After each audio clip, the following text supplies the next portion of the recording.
Edgar community. We are excited to be back with another episode. And today we're being joined by Erika, who runs a really popular food blog called The Trail to Health. She's also written her own cookbook called Wandering Palate. And I am so excited to dive into some great conversation about content creating and community building. But first, I'll pass it right on over to Erika so she can introduce herself and her business a little bit further. So Erika, go right ahead. Okay, thank you so much for having me. My name is Erika, and I started my blog, The Trail to Health, in about 2014. And it started off as a way to track my recovery from Lyme disease. For the first 2 years, I didn't know I actually even had Lyme disease. And so it started as a way to kind of track the treatments and testing I was doing and different diagnoses as a way to hopefully help other people. And once I finally got diagnosed with Lyme, kind of migrated into a Lyme blog, and I got into remission in 2016. And since then, my blog has really evolved and really taken off into my passion project. And so it started off kind of becoming more of a health blog with different health tips that I learned along the way, and then slowly started becoming a food blog. And I wrote my first cookbook that you mentioned. It was released in late 2018, and I've been doing a lot of stuff with that. I've been doing a lot of press and media and lots of cooking videos and things like that, which have been really exciting. And in the past year, not this year, obviously, but the previous year, I added a whole travel component as well.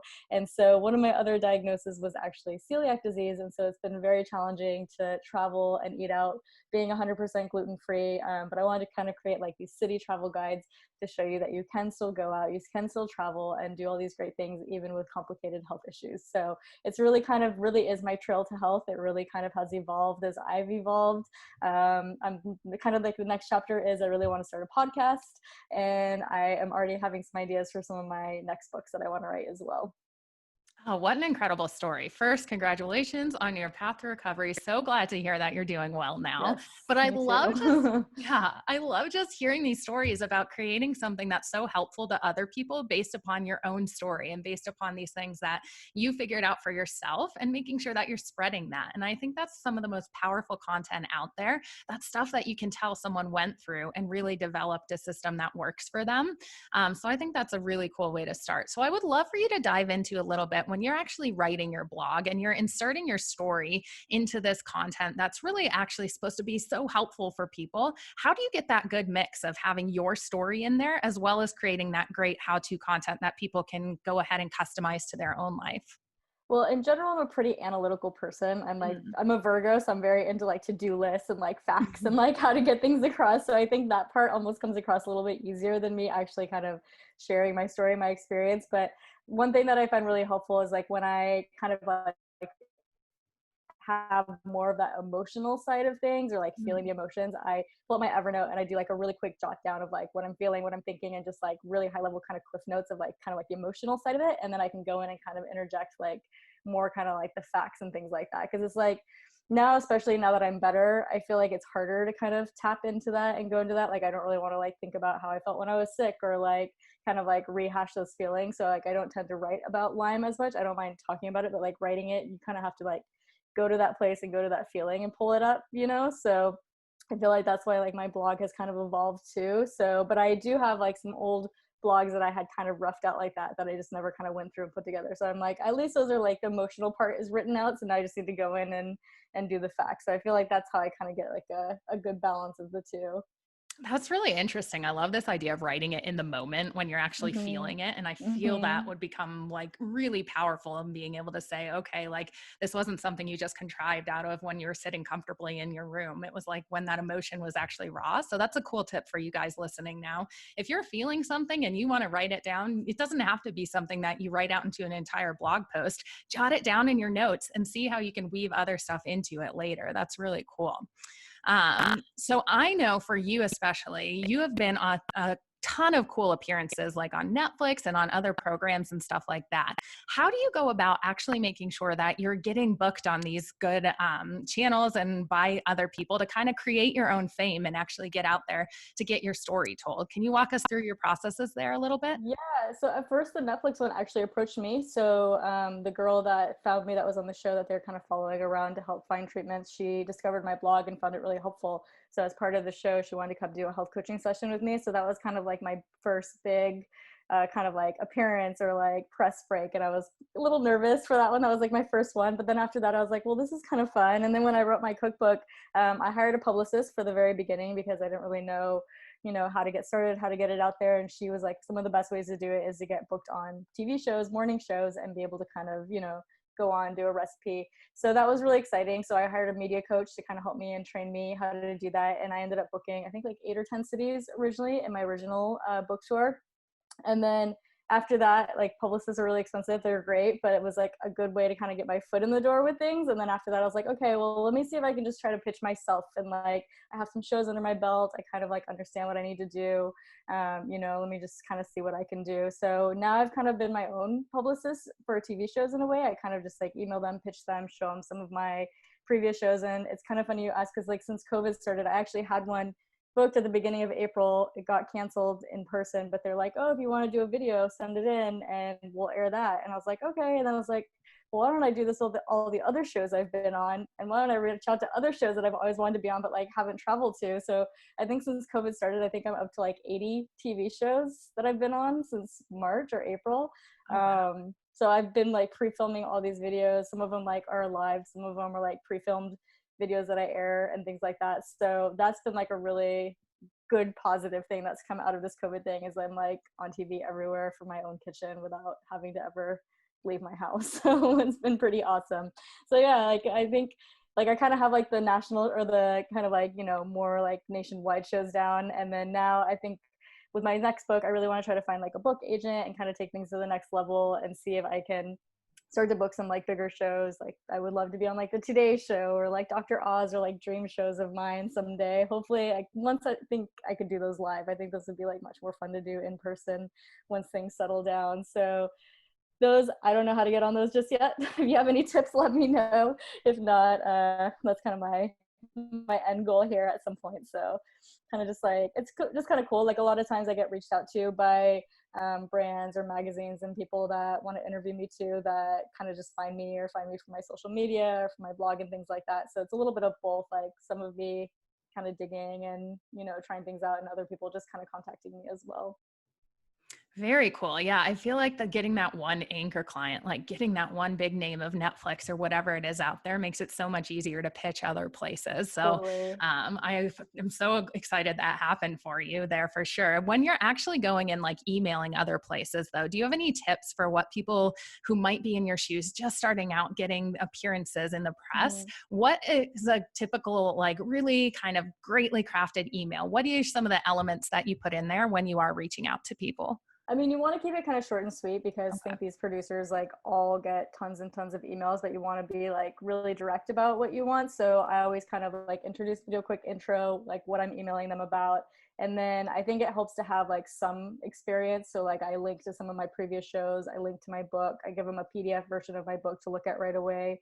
And I also send in like my media kit. So I think if you have a strong social media presence before you're pitching yourself, that's going to be really helpful, because people can see kind of how you present yourself and, how you are on camera, or how you, kind of talk and things like that. So I think those are all really helpful things.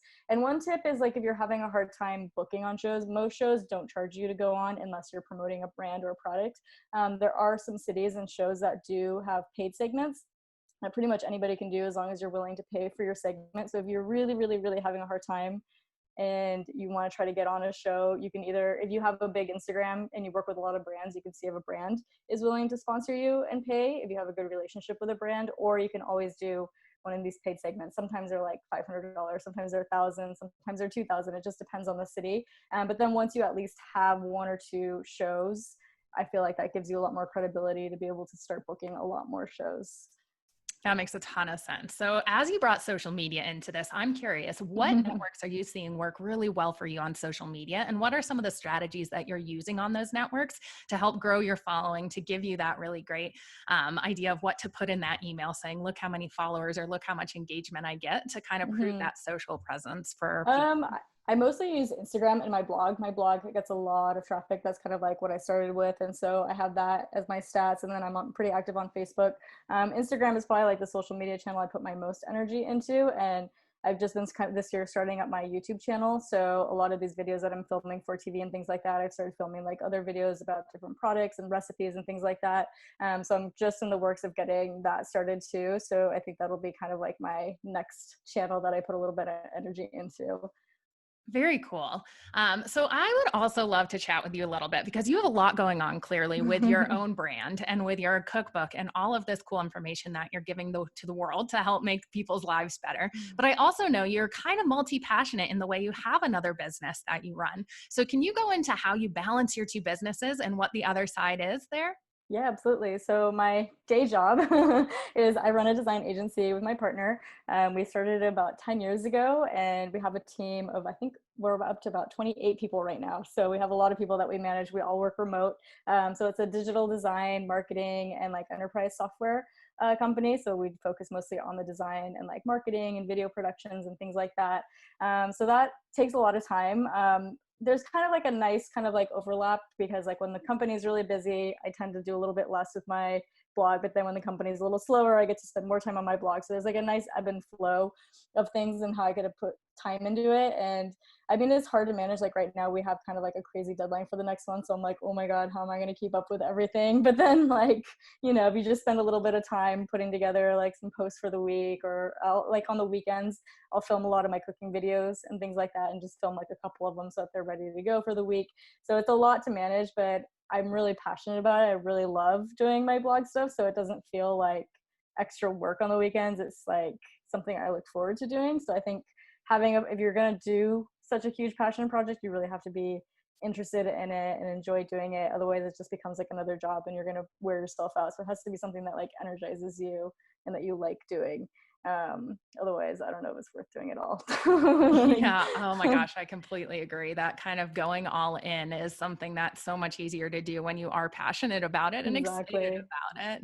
And yeah, this idea of blocking like-minded activities to make sure you're filming everything at once so you don't feel like you're taking away from Yes. agency work during the day, but you have this scheduled out and blocked out. I Yes. agree. You've got two Blocks are things going great. on for Yeah. sure. And like the more you can just do it once, because it's like even with like shooting the videos, it's like you got to set up the lighting, like heat Mm. up the kitchen, like get everything organized. And it's like so much easier to just do like a couple of them in one day. Your makeup's done, your hair's done, you know what I mean? Instead of like trying to do one and then like having to set all that up. Because it's like, sure, the video ends up being like 3 minutes, but it's like hours worth of work, between like getting set up, making the recipe, shooting it, like shooting the food in like photos while you're doing it. And it's like it's a lot that goes into it. And then you just end up with like a 3-minute clip. You're like, I spent all day working on that. Yeah, I feel that for sure. So you're obviously very comfortable speaking in on camera. Can you give us some tips on kind of how you got to this place? What can someone who might not have any idea of how to get started on video or how to get started speaking, what are some tips that you could give our community for getting comfortable on camera and acting really Yeah. natural? I feel like I was a little bit afraid of it before, but I had some good training when I was in high school. I was always in drama and like plays and like kind of always up on stage. So I've always kind of enjoyed that a little bit. I Mm. think being on camera was always a little intimidating because you're more kind of making eye contact. But like when I did the Netflix one, I was really intimidated. But then after like a few minutes, like you don't really even realize that the cameras are around you. You just kind of like zone out and you focus on the person you're talking to and make it more of a conversation, which, most people should be able to have comfortably. I think before I did the TV shows, I did work with a media coach. I did 2 sessions with her, which was like a game changer, I feel like, for me. Like it really helped me kind of start to hear the weird things I was saying, or, filler words like, and like that I still do sometimes, but like a lot of it did get worked out of me. So just trying to be more conscious of those things, trying to hear yourself talk. I tend to talk fast, so slowing down was like a really difficult one for me too. But just all these little kind of like tips and tricks that I think once you build an awareness for and notice that you're doing it, you start to be more conscious, and then you just get better and better at it. There's also Toastmasters. I've always wanted to do it. I've actually never done it, but it's still something that I feel like would be a good thing to even improve even more. But I think it's free, or it's very low to join the club. And those are really great things for people that you can find a local community. I think they're even meeting online virtually right now. And those can be really helpful for like if you don't have a lot of budget to hire a coach or someone like that to like kind of work on public speaking and becoming more comfortable with it as well. Oh, And I then just love that. practice doing like IG lives and like IG stories, and just practicing and like watching, not being too critical of yourself, but like, noticing things that you're like, okay, I could do that a little bit better, and, just improving that way too.